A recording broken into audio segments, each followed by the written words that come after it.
If I'm an artist, like what would be my entry point to that world? Is it to get signed with an agency? I've heard that it is not to pitch yourself because people are very worried about clearances and like working directly with an artist. You don't have the guarantee that things are cleared. But what's like the entry point for the artist? Those are really Yeah. good points. Yeah, go for it, Yeah. Sonnet. I mean, one, it's making great music. And then from there, it's pitching it to licensing agencies.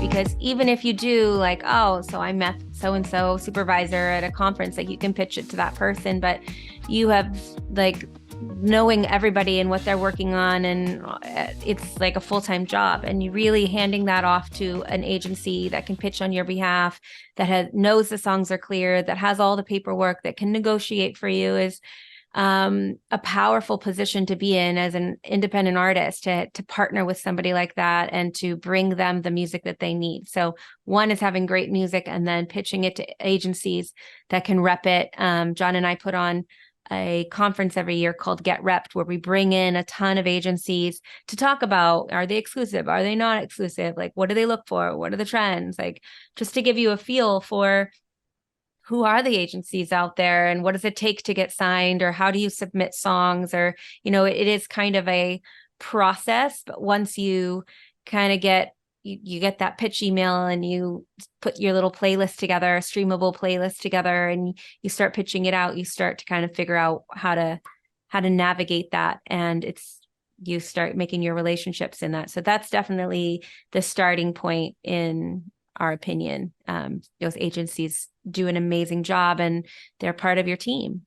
Nice. Okay, so the entry point is to go through agencies. So what kind of things do you need to start that relationship? One question I've gotten is how much music do I need to have out in the world before I can go looking for a sync agency partnership? This is a great question. I feel that, and this is something that Sonnet and I advise independent artists and songwriters and producers on quite a bit. It can really help if you at least have a few songs that have a similar vibe that you can then put into a pitch package.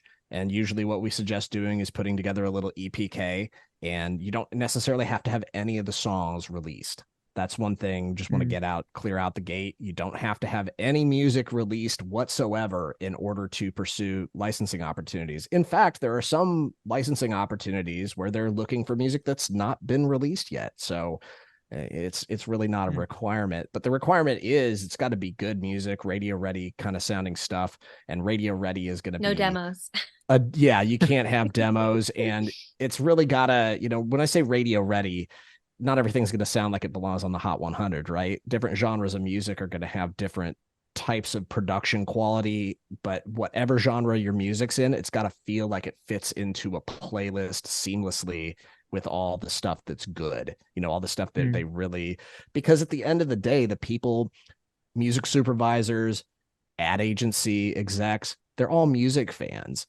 Everybody's a music fan. And even the showrunners, they're music fans. They hear something on the radio. They bring that into the meeting that they have with the supervisor and like, can you find me something like this? I just stumbled upon this. I really like this a lot. And so they're always informed by the music that's popular, and sometimes by the music that's not so popular, because people will fight for music that they really believe in too, which is really cool. So that can happen on both the agency side. It can happen on the with the supervisors really being passionate fans of specific types of music and all that stuff. So yeah, but agencies are they're big fans and support independent artists in an amazing way, and it's a great way to go about it. It's really difficult to make those direct connections yourself, just because, like you were saying, with the clearance issues, and I think also just since we've learned about licensing, it's been a little bit, and I think that it's just the access to certain people has really kind of closed off.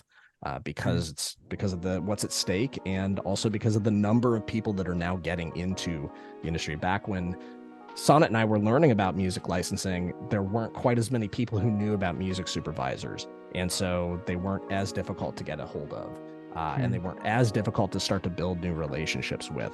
And it's not that you can't, you still can. It's just that it can be very difficult sometimes.